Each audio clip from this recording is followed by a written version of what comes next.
Support for Consider This is provided by the University of Nebraska at Omaha College of Communication, Fine Arts, and Media.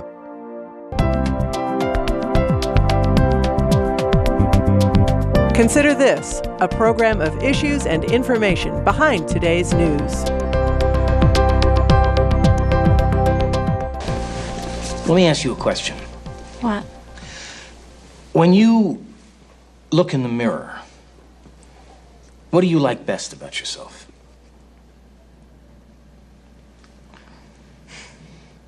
My hair? Why?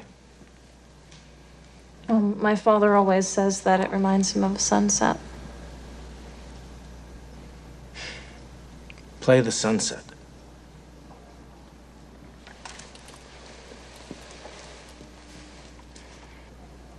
Close your eyes. 1, 2, 3, 4.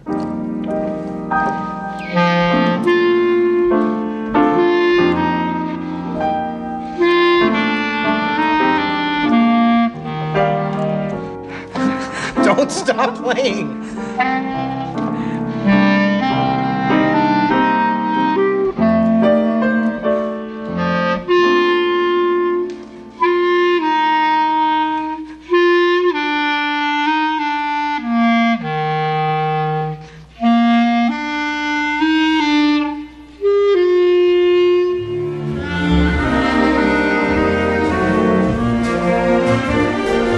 Getting to the heart of what it's really all about. Hi everyone, I'm Kathy Wyatt. Welcome to this week's edition of Consider This. Our topic, music education. Joining us to talk more about it are Ruth Meitz, Executive Director at the Omaha Conservatory of Music, and Deb Lund, Coordinator for Music in Catholic Schools. Welcome to the two of you. Thank you for being here. Thank you so much for having us. This is a really great thing to talk about because I'm really passionate about it. As am I. I would imagine. Yes. Thank you very much. Ruth, I do want to start with you though. How is it that you define music education? You know, anytime there's music playing, there's an opportunity to have a music education moment. So there's all kinds of things people can do in the community, going to concerts, and taking kids to concerts and talking about what instruments you saw and those sorts of things. And then there's starting an instrument in school, the general music classes. We have private lessons at the conservatory, so that's getting even more focused on really learning how to play an instrument. But music education is everywhere, and we know music from the time we're babies. Our parents are singing to us, and we kind of have that heart connection like you saw in the video, and music's a big part of our lives, whether we study it or not. Yeah, and I'm really glad that you bring it up the way you do, because I do feel like sometimes people think it's just a classroom thing. Not that just, I mean, that's a big deal in and of itself, but it is everywhere. Now, we are a statewide program, and so I think it's important to note that the venues that you've talked about, Ruth, but where else can we go to learn, maybe formally, informally, about music? Well, what's really cool these days is, YouTube. We didn't have that when, I can tell my students, why don't you go watch 4 or 5 different people perform this piece? That wasn't something we had when I was growing up. So you always have that internet connection to so many wonderful performances. If you're in the middle of nowhere and you can get internet, which most people can, that's a great way to experience different kinds of music. I think we have a lot of technology now, so that opens up a lot more opportunities in places where maybe there isn't a symphony. They can still watch a symphony, those kinds of things. On vacations, I can remember we'd go on a vacation and our boys, we would see a street musician playing, drums or something like that. Stop and enjoy, So there's lots of different ways to experience music. Okay, and it is everywhere, Deb, including the schools, which you know a lot about. Yes. You are grades 5 through 8, correct? Yes. The band. Yes. EGLE. So tell us a little bit more about your role. Well, my basic job is to make sure that kids in 5 through 8 in our parochial schools have the chance to do band. And it's a parent-paid program, which is a little different. So we, once students are in the parochial schools, then we encourage them and try to get them interested in playing an instrument. And if they need help, that's a part of my job to find help. I do some fundraising. I make sure the teachers are good and do what they're supposed to do to teach the instruments. Communication with the parents is part of my job. Set up activities, because a lot of our schools, we have just a few in band. So we put them together for different concerts and extra activities. We had a solo festival this past Saturday, so students could go and play a solo in front of an adjudicator. Honor band, we have a lot of different things. So I have a lot of hats, but the biggest thing is just to make sure these kids have that opportunity if they want to try an instrument, and we hope that they do. So music, obviously, a very, very big part of your life. Curiously, how were you introduced to music? I was introduced, well, my mom sang. She played harmonica. They always had the radio going. When I was young, we did not have a record player. I was a poor farm girl. I went to country school, but one of the kids in my class got to go to town to play trumpet. And I begged and begged and begged and begged my parents to play. So finally one day in 6th grade, my mom had a saxophone that she borrowed from a neighbor, and I got to start band. I just loved it. And I never stopped playing. From then on, I still play. So begs the question, where have you been able to play? Where have you been able to go because of your background? Well, I got to go to Canada when I was in 7th grade, because our high school band went, and I got into high school band in 7th grade. And I got to go to Virginia, and in college we went to California and Arizona and all over the United States, really. My daughter got to go to Europe and play, and China. My son got to go to Egypt and play in his college band. So that's a cool thing. I mean, groups travel, not just band. Music groups travel a lot, and it's a wonderful way to meet people from other cultures and share that gift of music. Like my son played with people in Egypt. My daughter played with people in China, that share this love of music. And so that is a wonderful thing. You might not speak the same language, but music is the unifier. Yeah. Ruth, how about you? How were you introduced to music? Well, I grew up in rural Nebraska, Scottsbluff-Gearing area. And so when I told my mom I wanted to play violin, there weren't many violin players out there. So I was excited that she said, okay, I asked enough that, a violin appeared. And I started studying, and we had to travel to Colorado and such for lessons and things after I progressed. So part of my heart is to make sure that opportunities are there. No matter what walk of life you come from, you need to have that opportunity. We just didn't have a lot of things happening out there. Yeah. And so, that's everywhere though. There's different barriers that people experience in having rich environments, but we know that those rich environments make great academic outcomes, which then make a better life experience, and so music's part of that. Well, life experience and walking your way into the Omaha Conservatory of Music, for example, how does that fit into this whole discussion? The mission of the Omaha Conservatory of Music is to build musical community through education and performance.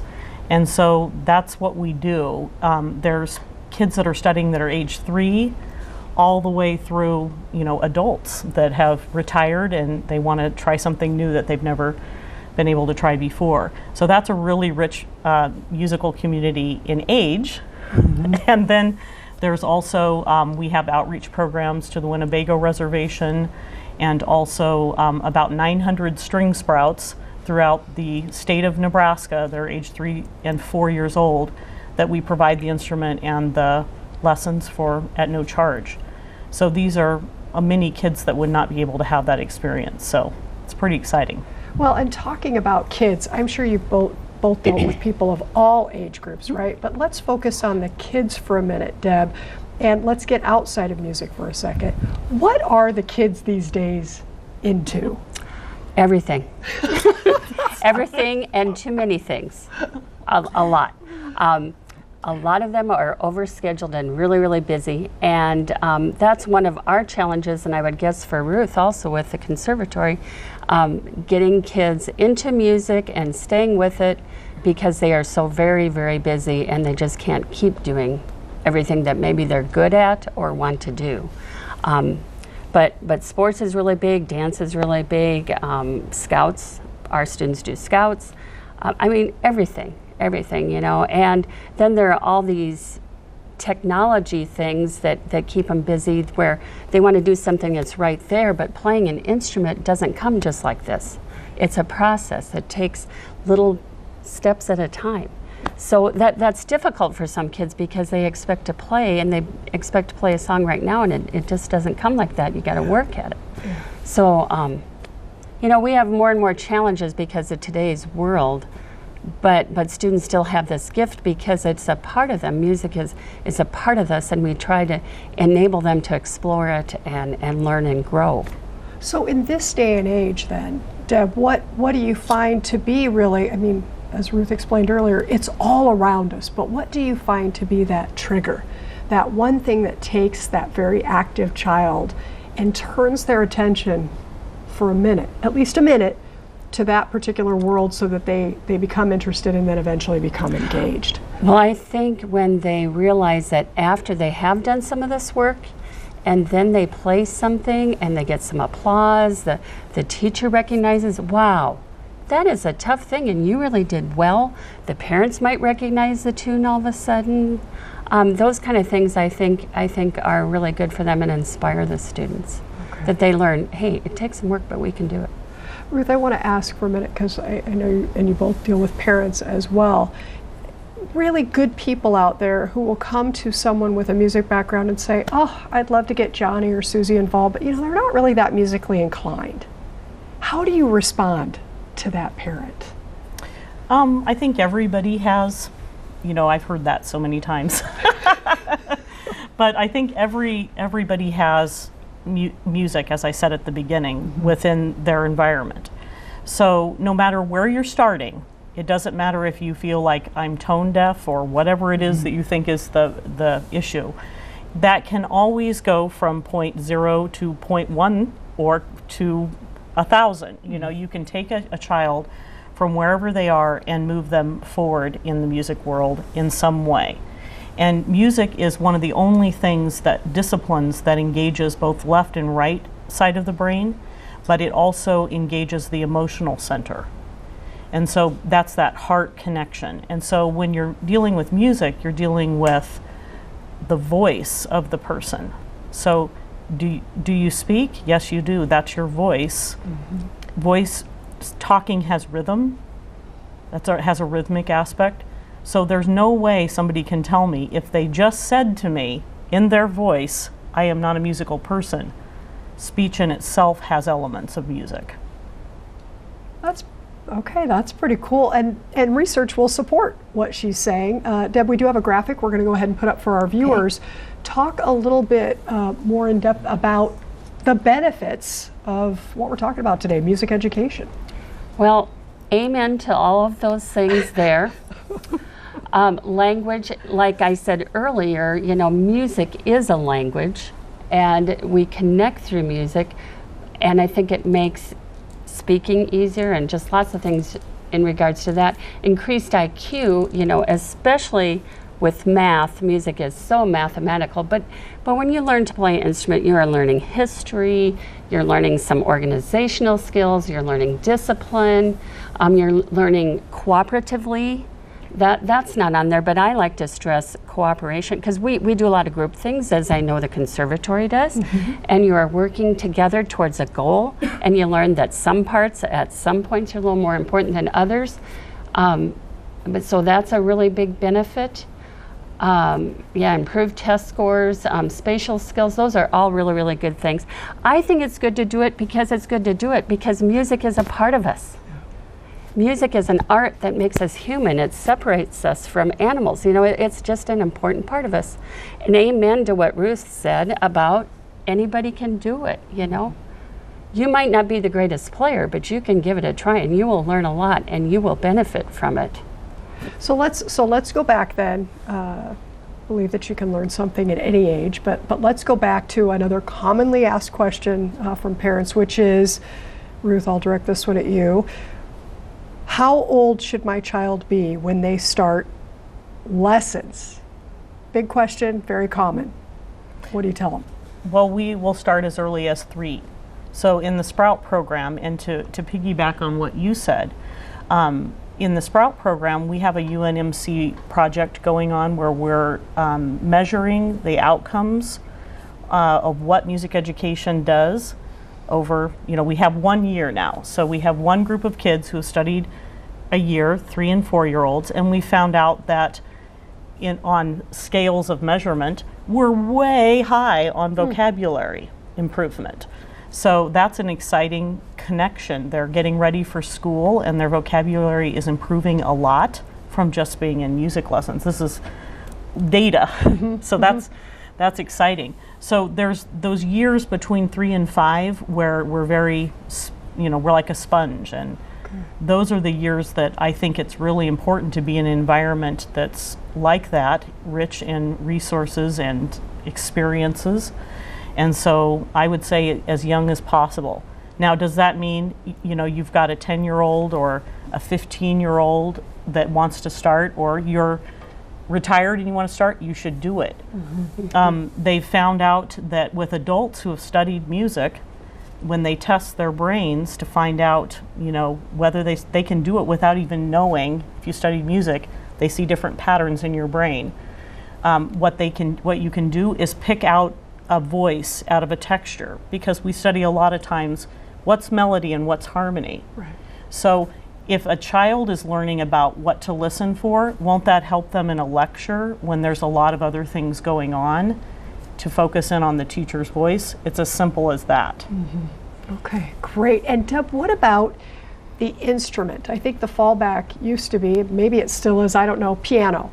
Start on piano, see how you do there, and then maybe move on to something else. But not only is the age and where that child is in terms of their big picture important, but picking the right instrument is also important, and then recognizing when it's working and when it's not. So how do you sync up a child with an instrument? What I always tell parents is the most important thing is what the child wants to play.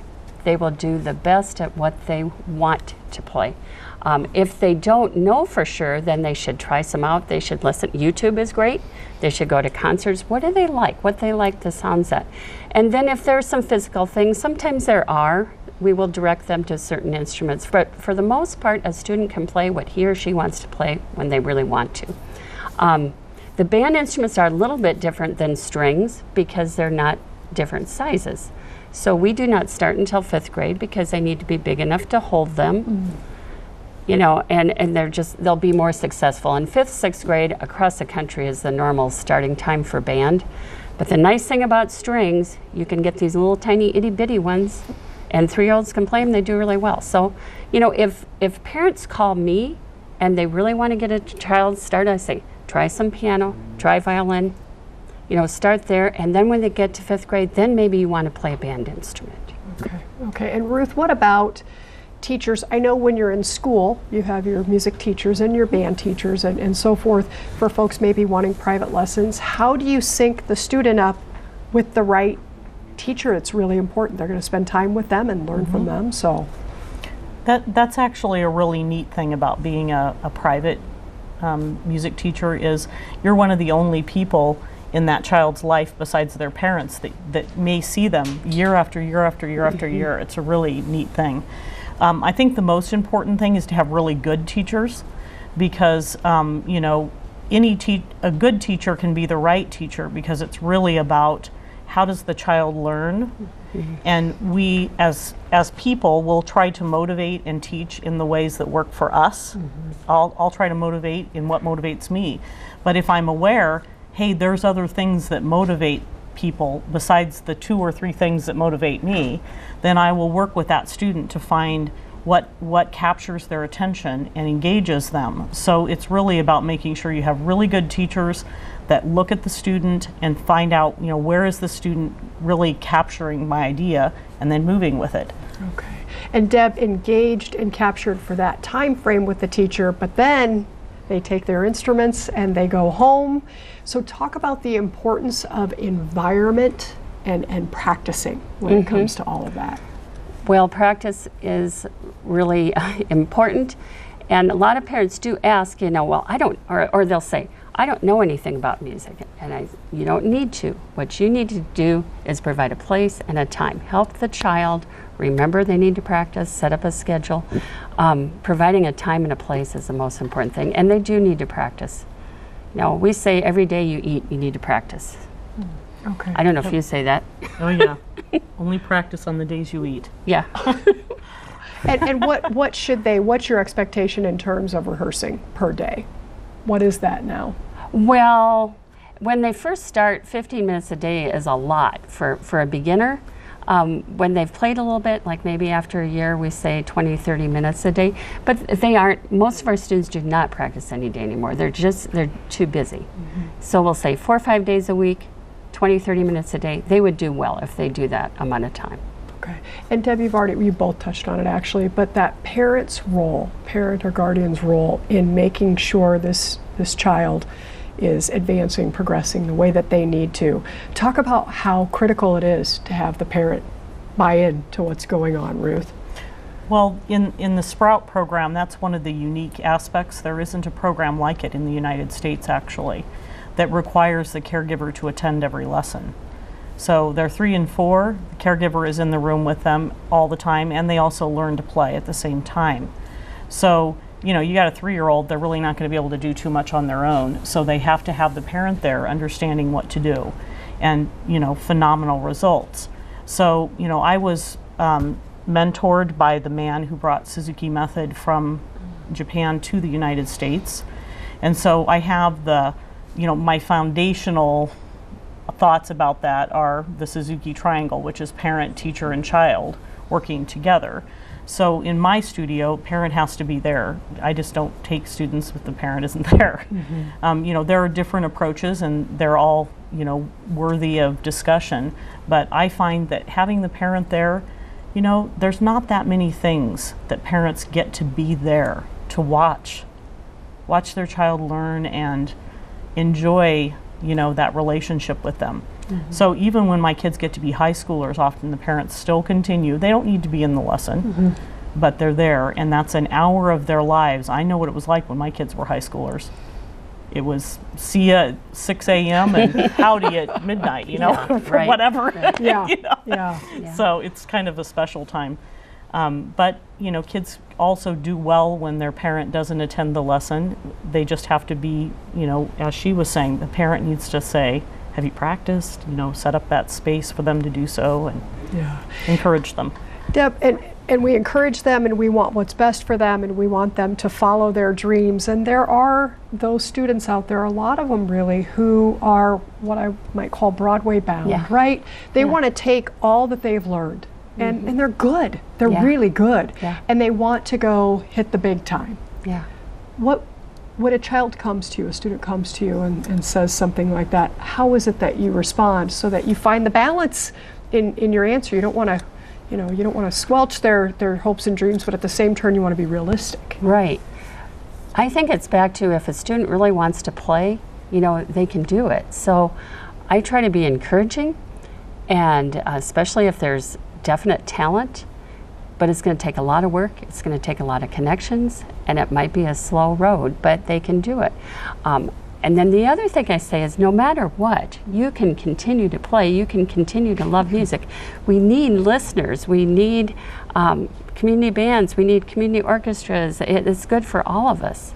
So, whatever happens, they should be encouraged to continue to play as long as they want to. Yeah, and love it. And love it, and just have fun. Half the battle, so awesome. Higher education, Ruth, in the minutes we have remaining, what's available to those students who leave high school and go on?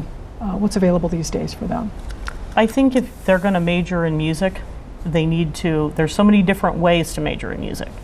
So if performance is their avenue, that takes a certain type of guidance by the teacher. You're going to have to do summer stuff, you're going to have to make connections, you're going to have to compete, you're going to have to do master classes, because you got to get into the circles that you need to be in.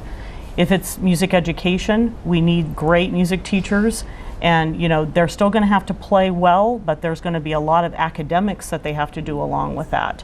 So they're going to have to understand all of that, plus all of the teaching pedagogy things. So there's that. Then there's musicology, there's teaching history. There's all these different areas that you could go into. So first you have to find out what that student would do, and then the teacher really needs to help them, their private instructor. And that's one of the nice things about the students that are going on and conservatories teachers is we have those connections, broader connections to kind of help that child do the next step, take that next step. Ladies, what is the biggest surprise, Deb? I'll ask this of you, when you go from high school to college. They're very different worlds, similar in some regards, but very different. What is the biggest eye-opener that you've heard from a student going from being involved in everything in high school to going to college? Is there a class? Is there a certain something that, kind of gets them to think twice about what they've decided? What I hear from former students, when they get to college, is that they're surprised at how much work it is. And they're so glad that they have done music because it's so helpful to them. And one thing I just want to make sure to add is that you do not have to major in music to be in college music groups. And a lot of our college music groups are made of non-music majors. And they're very rewarding for lots and lots of people. Yeah, I'm going to tell you, it's not an easy major by any stretch. Very challenging, but again, if you love it and that's where your heart is taking you, people should at least give it a shot. I want to put up a graphic, as we usually do at the end of a program, with websites. Both of yours on there, as well as the state website, just to give our viewers an idea of where they can go from this interview. So today we're talking about music education. The first one is, of course, the Omaha Conservatory of Music. That's omahacm.org. Then we have the Archdiocese of Omaha. That's archomaha.org/school/music. And then education.ne.gov. We have about 30 seconds, Ruth. Final thoughts that you want to share on this topic today.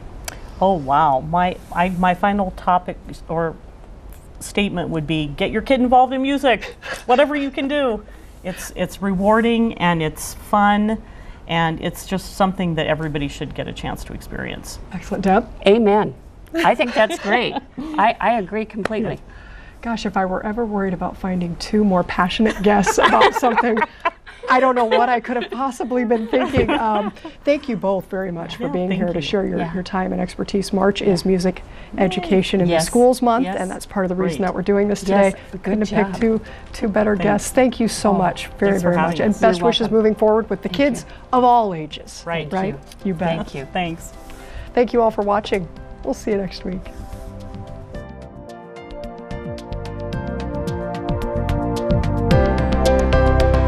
Consider This is an issues and information program produced by UNO Television.